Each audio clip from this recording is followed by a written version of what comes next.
Thank you for joining us for this week's Spotlight. So in this series we are looking at initiatives funded by the Innovative Opportunities for Transforming Education, or iNOTE project.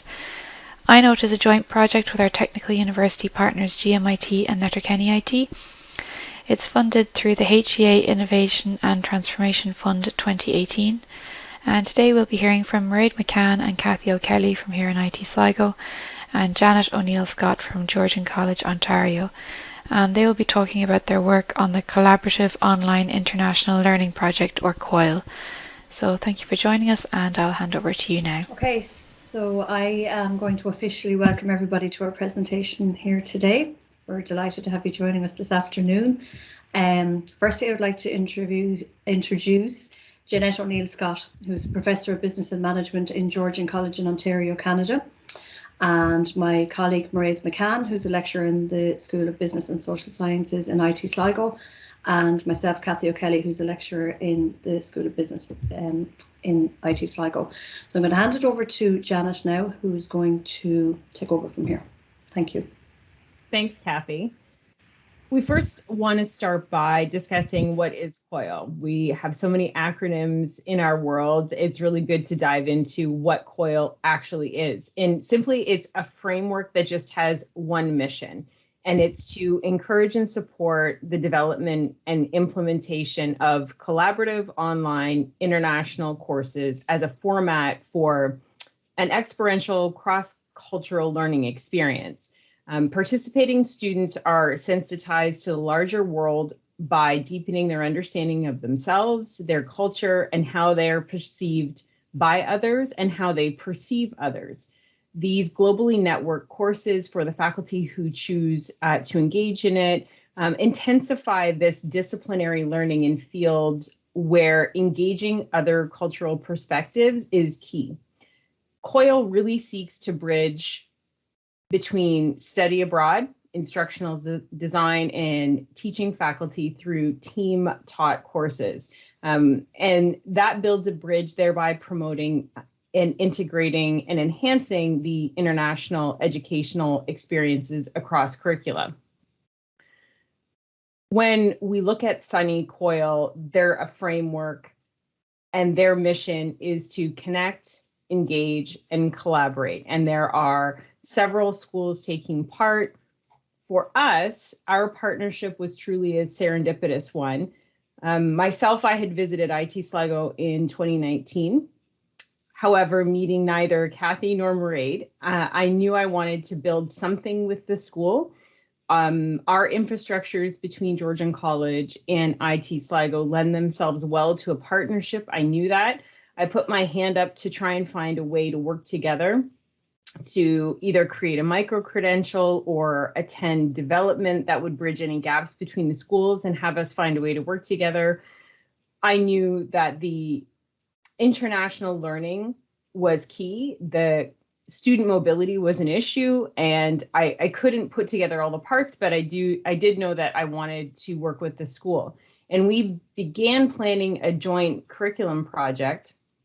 And that happened, but then also so did the pandemic. So we had to sit back and take stock and really look at how far we had come, what kind of work we could do. And I thought we would have to truly wait to have a partnership in the future. And then I got a call from IT Sligo saying we found a project. It's called COIL.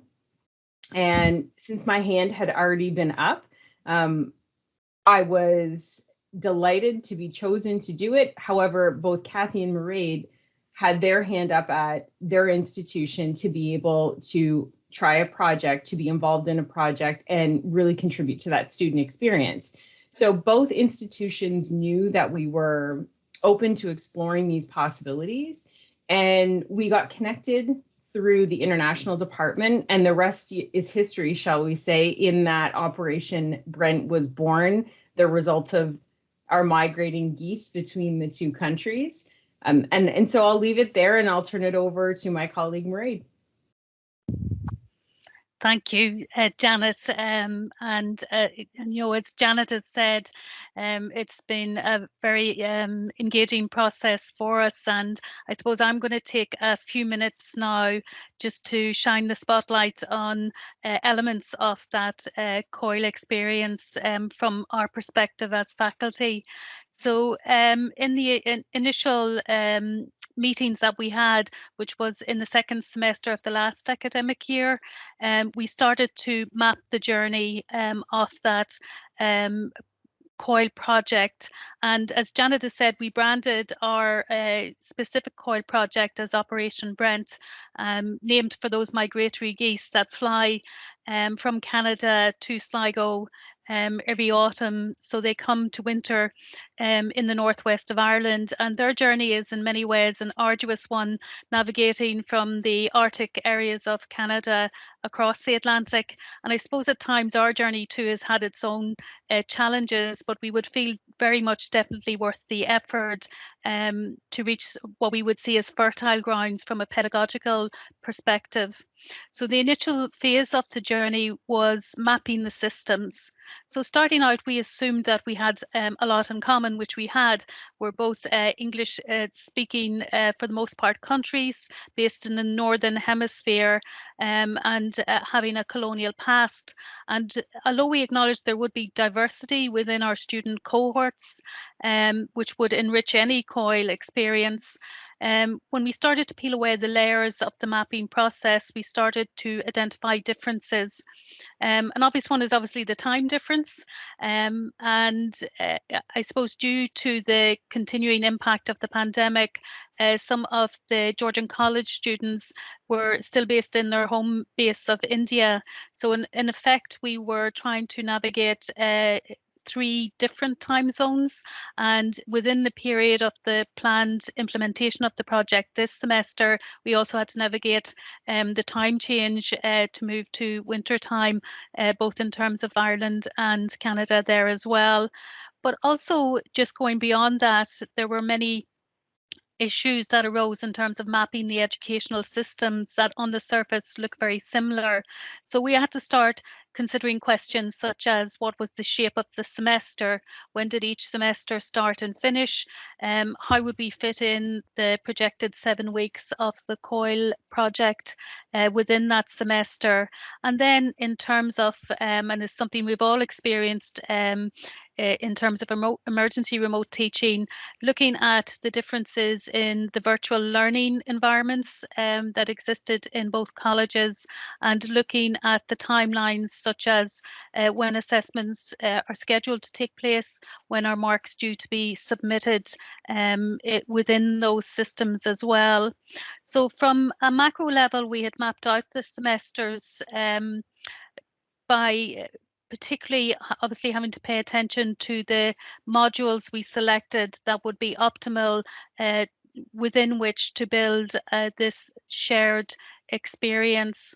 So we were willing participants, as Janet had said, we had each and separately signed up to volunteer for this project, but then we had to look to identify similar types of modules that we would be able to map an alignment between the learning outcomes, the indicative syllabus content of each module, and the assessment strategy. So specifically, we were looking for modules with 100% continuous assessment as part of their existing assessment strategy, because we needed to create Operation Brent within the learning space of each of the selected modules. So inevitably, we ended up with Janet's Executive Office Management module, which was running in the fall semester, and Kathy's Business Management 1 module, which was running as an elective this semester as well. We then had to, working from those learning outcomes and the syllabus content, develop the details of the project, and Kathy's going to talk a little bit further on that in a few moments. But a key issue for us then was to decide what would be the shared platform. So we were looking at again, these was an area where there was difference. You know, in Canada, working from Blackboard and WebEx. In IT Sligo, we were working through Moodle and Teams. So we came to an agreement to use Teams as the shared platform to facilitate the online collaboration for both ourselves as faculty, but also then for the student groups as well. Within Teams, we had the flexibility of creating that virtual classroom and creating the teaching and assessment spaces that the students would need, and each student group, and which was made up of participants from both IT Sligo and Georgian College, each had their own channel within which they could work from during this semester as well.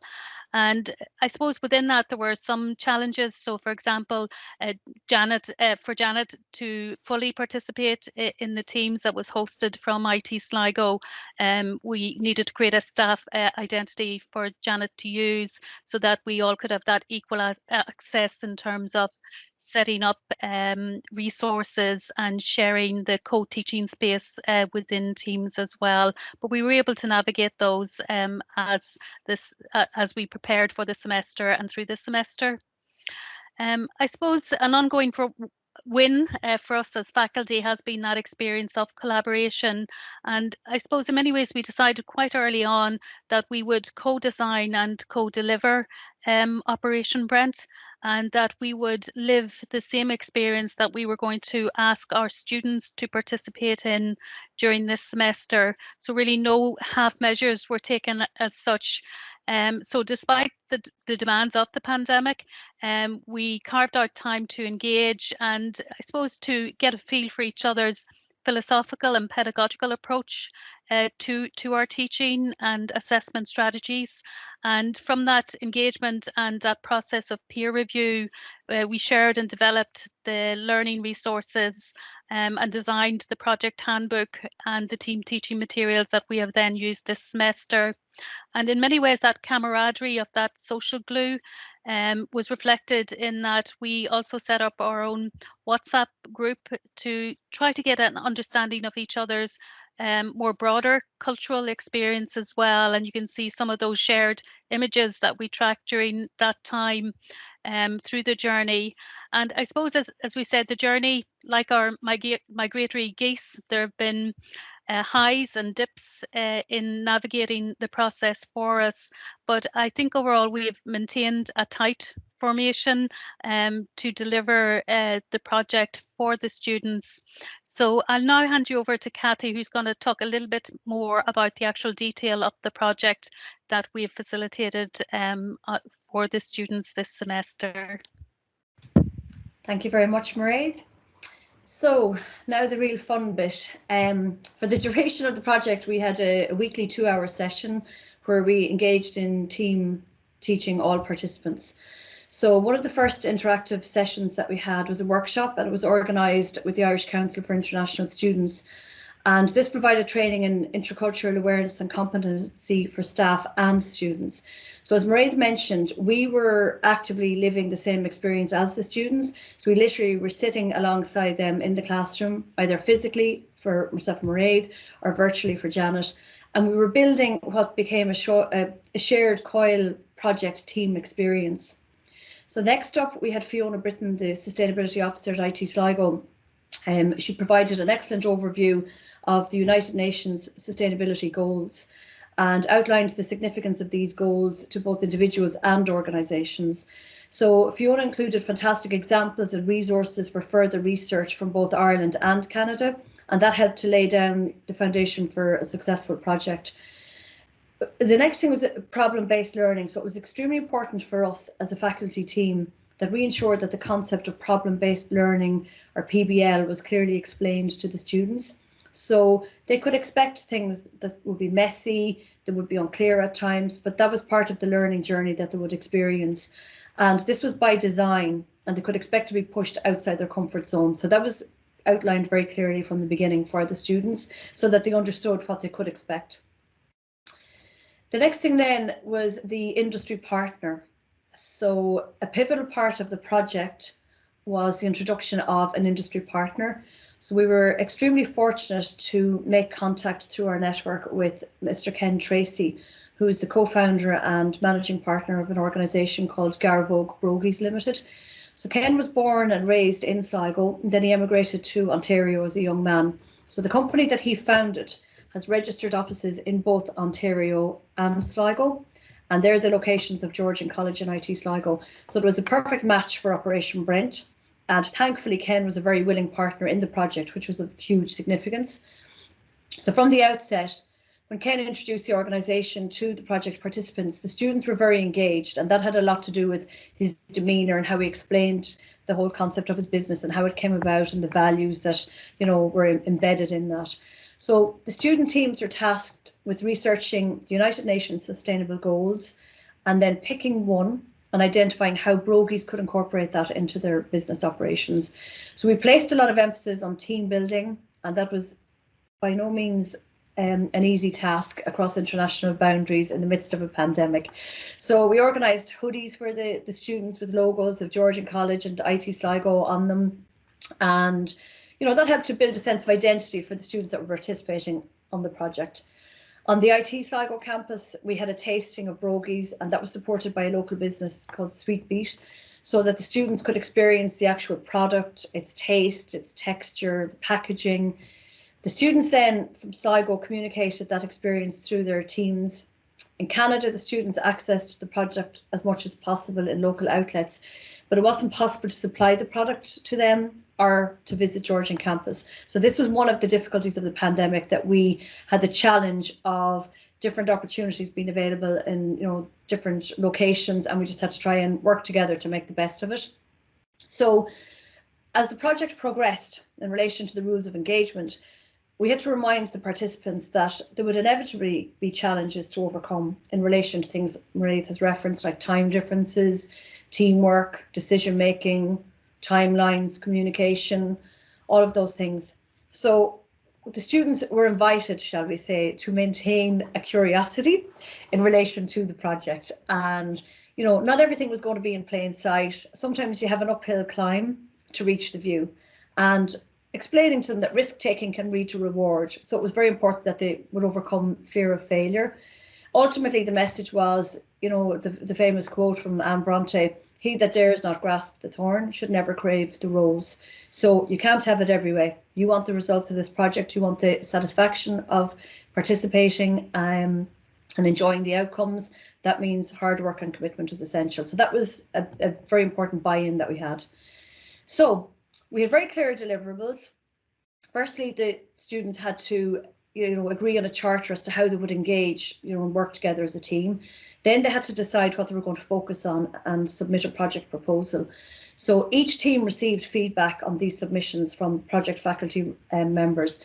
So once each team had a clear goal and they were engaging well, they worked on developing their ideas. And the ultimate aim was to prepare a business report and present their ideas to the owner of Garvogue Brogies Limited and the academic staff that were involved in the project. So to incorporate the UDL, Universal Design for Learning, the students were also given the opportunity to complete a poster outlining their project experience, and that can be submitted to the UDL conference that's planned for IT Sligo in 2022. The final piece of the jigsaw was a debrief, so a post-mortem, where the students individually reflected on their overall experience. So throughout the project, Mairead, Janet and myself ensured that the students were extremely well supported, well beyond the class allocation times. So from the beginning, we had full-on buy-in, and we carried that through to the very end. As a result of that, the outcomes are very positive. Absolutely, we had plenty of sleepless nights. We had a lot of dynamics to manage along the way. And we certainly, as a faculty team, have agreed that, yes, this is most definitely character building. But we had 7 student groups presented their ideas to us and their business partner. We had a lot of smiles, as you can see from the slide there, the students presenting, a lot of positive interaction from the overwhelming majority. And all of the participants got to grasp the rose. And that was the ultimate goal. They all got, you know, the outcome that was desired. So everybody that was involved gave the project their very best effort, and it well surpassed our expectations. So there's a an Operation Brent Coil project bond that will remain intact well beyond the lifespan of this project, which is very uplifting and inspiring. And the message is Coil delivers. So I'm going to hand you back to Mairead, who will conclude the presentation on behalf of the project faculty team. Thank you. Thanks, Kathy and Janet. And I suppose on behalf of the three of us, we'd just like to conclude by thanking all of those within the wider reaches of both colleges that supported this project, both in terms of the Head of Teaching and Learning and the International Office, and in Georgian College, the Dean of Business there as well. So we were navigating obviously with the students, but behind us there was the extensive support, and you can see again part of the funding that came through the iNOTE and the Higher Education for All projects as well.